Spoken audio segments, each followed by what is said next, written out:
Hey there, Poke fans. Welcome back to a brand new video. My name is Matt, and this is Season 6. I want to thank you guys for hanging out with me as much as you have, but you'll get 2 videos from me, and I do apologize of the late uploads. I am still sick, and I'm dealing with that very slowly, but I have the team that I will be using for the regional in just a few days, and the asset that I planned on releasing is not done yet. I'm hoping to have something done by next week, depending on how I feel. So let's go ahead and just go down the middle. So we've got Talonflame, obviously, with the Jolly 252 in attack and speed, with the Ghost Terra and the Covert Cloak. Covert Cloak prevents him from being flinched from Fake Out. So he will lose Gale Wings, but he will still get off Tailwind. And then it's going to be the overarching theme of the team. I want to be able to outspeed all of my opponents as much as I can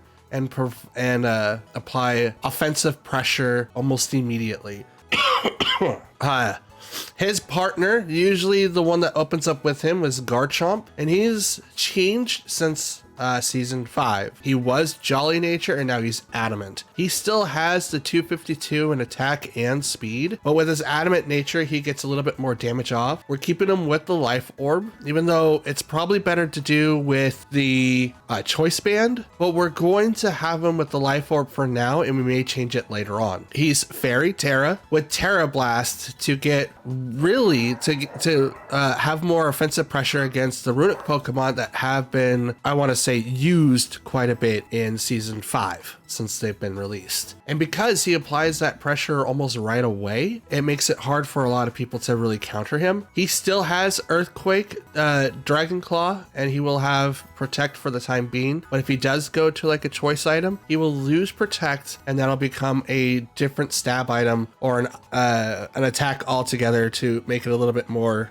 interesting for his build. We have a Moongus with the weird Eevee's spread. He is set to Sassy so that he can survive most special attacks. He's not as offensively bulky that I would like him to, but that's totally okay. I got a plus special defense minus speed, so he's going to be really interesting in Trick Room. Now, my Amoonguss is different from other Amoonguses. Others like to do 0 speed investment. I went with the full 31 investment just to kind of outspeed them, even if I'm not in Trick Room. So that's his thing there. His effort values, though, which is going to be very, very interesting. He's got 228 in HP, 120 in defense, and 148 in special defense, and 8 in speed, which is why you see the 88 instead of probably like 87 or 86 that he should have.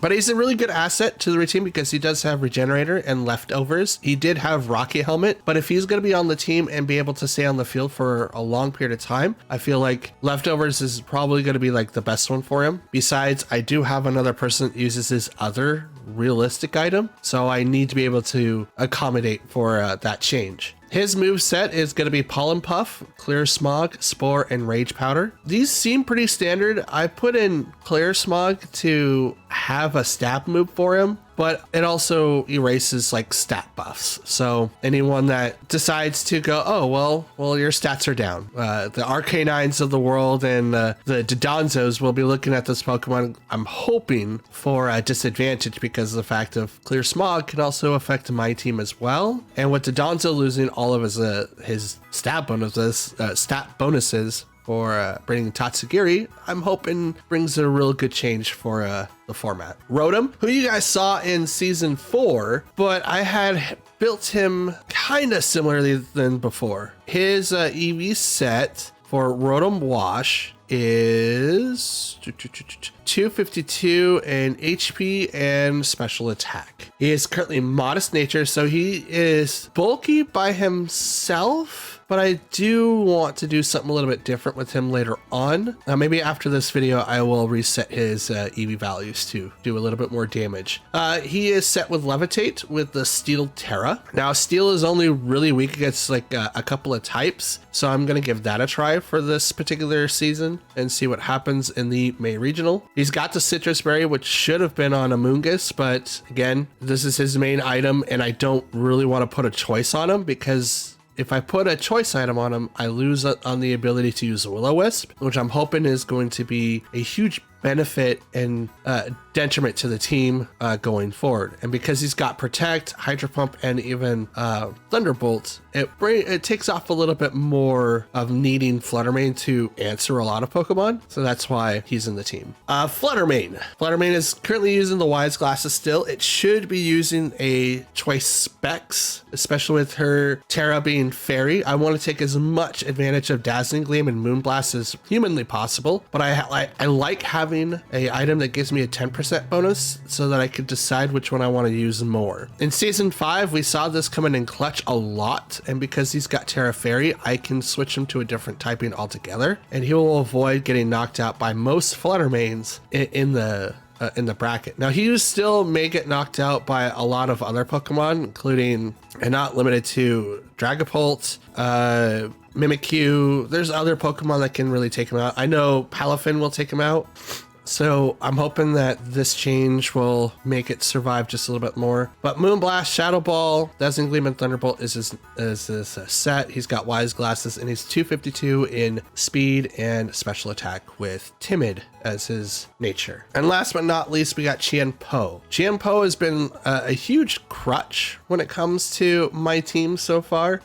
Going off of Pokemon Home, it seems that Choice Band is like one of the best items for it. I'm not going to use that because my Chien-Po is not built to be bulky right now. It's 252 in speed and attack set to Jolly so that I get the full speed investment of 205. It ties up with Palafins, not Palafins, but with other Fluttermanes and other Chien-Paos, and I want to be the fastest person on the field, especially when I'm going to be using moves like Tailwind. We have Ice Spinner, Ruination, Protect, and Sacred Sword. Sacred Sword is really beneficial for the Dodonzos because it ignored stat boosts, which is really, really good. And we have Ice Spinner, which is a stab, and if he's out on the field with someone that's slower, so it's not Fluttermane, Ruination becomes a huge detriment in dealing with other Pokemon. It drops the Pokemon to a half, and that stops at 50%, and that stops most berries from proccing because they have to hit 49%. So it doesn't hit them in the yellow, it drops them in the green and keeps them in green. So with